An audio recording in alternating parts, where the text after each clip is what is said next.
حضرت سیدنا عبداللہ بن عمر رضی اللہ عنہ نبی علیہ السلام کے زمانے اقدس میں مسجد نبی کے دو دروازے تھے. ایک دروازے سے مرد داخل ہوتے تھے، سے عورتیں داخل ہوتی تھی. اس دور میں وہ شروع کا دور تھا جب عورتیں بھی مسجد میں آتی تھی، بعد میں منع کرتی. تو نبی علیہ السلام نے چونکہ ایک دروازے سے مخصوص عورتوں کے لیے تھا، اور بعد میں آقا علیہ السلام کے وصال کے بعد جب حضرت عمر نے روک دیا اور لوگوں نے آنا بند کر عورتوں نے آنا بند کر دیا، تو اب یہ دونوں دروازے مردوں کے لیے مخصوص تھے، دونوں سے مرد آتے تھے. لیکن حضرت عبداللہ بن عمر پھر بھی اس دروازے سے داخل نہیں ہوتے تھے جس سے میرے نبی نے منع کیا تھا. تو کسی نے پوچھا کہ یہاں سے کیوں نہیں آتے؟ کہا ٹھیک ہے جائز ہوگا، کہ چونکہ میں نے سنا تھا میرے نبی نے منع کیا تھا، عبداللہ یہاں سے داخل نہیں ہوتے. حضرت سیدنا ابو ذر غفاری عظیم صحابی ہیں رضی اللہ عنہ، بڑے جتن کاٹنے کے بعد آ کر مسلمان ہوئے. ہمیں تو ماں کی گود میں کلمہ ملا. ان سے پوچھو کہ دین اور سنت کی قدر کیا ہوتی ہے. انہوں نے کپڑے پھڑوا دیے، جسم کو چھلنی کروا دیا اور حضور کے قدموں میں آ کے پہنچے. اور کھیت باغ ہے، کھجوروں کو اس میں پانی لگا ہوا ہے اور ایک بڑا نالا ہے جس سے پانی جا رہا ہے. اس نالے کے اندر کھڑے ہوئے ہیں. یکدم ان کو کسی بات سے غصہ آیا، اور غصے کے بعد سنت کا کیا طریقہ ہے؟ میرے نبی کی سنت یہ ہے کہ اگر کھڑے ہو غصے میں تو آپ بیٹھ جائیں یا لیٹ جائیں. حضرت ابو ذر غفاری وہیں پر لیٹ گئے. کسی نے پوچھا حضرت آپ یہاں کیوں لیٹے؟ آپ سائڈ پہ آ کے لیٹ جاتے. فرمایا جب میرے نبی کی سنت متوجہ ہو جائے، ابو ذر غفاری اتنی بھی تخیر نہیں کر سکتا کہ نالے سے نکل.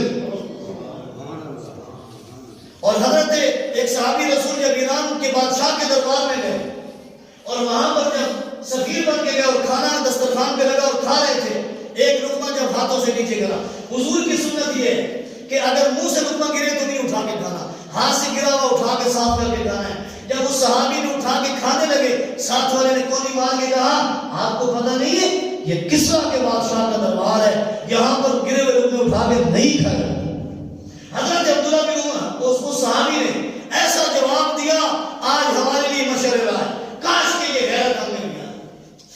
حضرت اس صحابی نے فرمایا کیا کہا؟ فرمایا ادرک سنت حبیبی لہا بلائی ہما خاں، کیا میں نبی کا صحابی ان بے وقوفوں کی وجہ سے اپنے حبیب کی سنت کو چھوڑ دوں؟ یہ نہیں.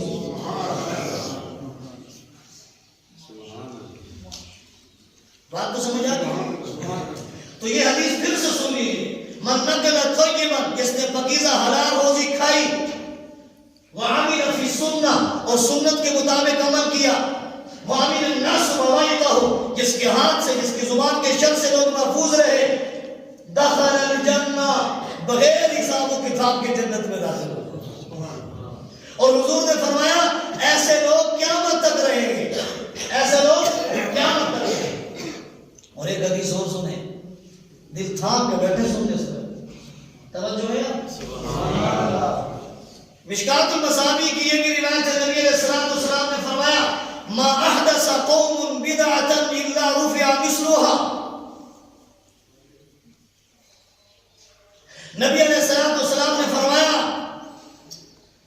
کہ ما احدث قوم بدعۃ، وہ قوم جو کسی بدعت کو ایجاد کرتی ہے، حضور کی سنت کے مقابلے میں کسی اور طریقے کو اپناتی ہے، تو کیا ہوتا ہے؟ الا رفع مثلها، اللہ تعالیٰ اس بدعت کے مثل جو سنت ہوتی ہے اس قوم سے اٹھا لیتے ہیں، اور قیامت تک کے لیے پھر سنت اللہ تعالیٰ اس معاشرے کو واپس نہیں، ان کو محروم کر دیا جاتا ہے. فتمسکم بالسنہ خیر من احداث البدع، اللہ کے نبی نے فرمایا پھر کیوں نہیں ایسا کام کرتے کہ سنت کو تھام لو، یہ بدعت کی ایجاد کرنے سے بہتر ہے. اور ایک حدیث میں آقا علیہ السلام نے فرمایا من وقر صاحب بدعۃ فقد اعان علی هدم الاسلام، جو ایسے بندے کی عزت کرے جو بدعت کی ایجاد کرتا ہے اور بدعت پہ عمل کرتا ہے، ایسے بندے کی عزت کرنے والا ایسا ہے جیسے کہ اس نے اسلام کی گرانے کی مدد کی. کیوں؟ اس لیے ہمیں یہ لازم ہے کہ ہم سنت والے کی محبت کریں، جس کے چہرے پہ حضور کی سنت، جس کے قبروں پہ حضور کی سنت، جس کے دامن پہ حضور کی سنت، جس کی خوشی اور غمی کے موقعوں پہ حضور کی سنت، جس کے چلنے پھرنے میں حضور کی سنت، جس کی جلوت میں خلوت میں لیل و نہار میں، جس کی زندگی کی ہر شب و روز میں حضور کی سنت کی جھلک نظر آئے، جس میں اتباع رسول کا جذبہ ہو. اور یہ جذبہ دیکھنا ہے تو آؤ حضرت مجدد الفسانی شیخ احمد سرحدی رحمہ اللہ سے پوچھئے. انہوں نے خادم سے کہا میرے منہ میں درد ہے، لونگ لے کے آؤ۔ خادم گیا تو 4 لونگ لے کے آیا، فرمایا کہ تجھے سنت کے مطابق نہیں لائے، دوبارہ سے لے کے آ۔ کہا حضرت سنت کیا ہے؟ فرمایا میرے نبی کی سنت یہ ہے، میرے نبی کوئی بھی چیز پسند کرتے تھے تو طاق عدد میں پسند کرتے تھے، 3 لے آیا، 5 لے آیا، 7 لے آیا۔ بات تو سمجھ میں آ گئی؟ خطبات حکیم الامہ میں واقعہ لکھا ہے، حضرت مولانا محمد یعقوب رحمۃ اللہ علیہ ہندوستان کے بڑے عالم گزرے ہیں اور تقسیم ہند سے تقریباً 100 سال پہلے دنیا سے رخصت ہو گئے، بہت پرانے لوگ ہیں۔ ان کے بارے میں آتا ہے کہ صاحب کشف بزرگ تھے، قبرستان سے گزرے، کشف ہوا کہ یہاں عذاب ہو رہا ہے، اللہ سے دعائیں کی، روئے یا رب ان سے عذاب ہٹا دیجیے، اللہ نے عذاب ہٹا دیا، لیکن کچھ قبروں پر ابھی تک بھی ہو رہا تھا۔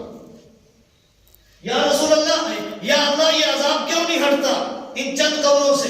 اللہ نے الہام کیا اور کشف کیا، اللہ نے الہام کے ذریعے بات دل میں ڈالی، یہ وہ لوگ ہیں جن کی قبروں سے عذاب نہیں ہٹ رہا، یہ بدعت پہ عمل کرتے تھے، بدعت، حضور کی سنت کو چھوڑ دیتے۔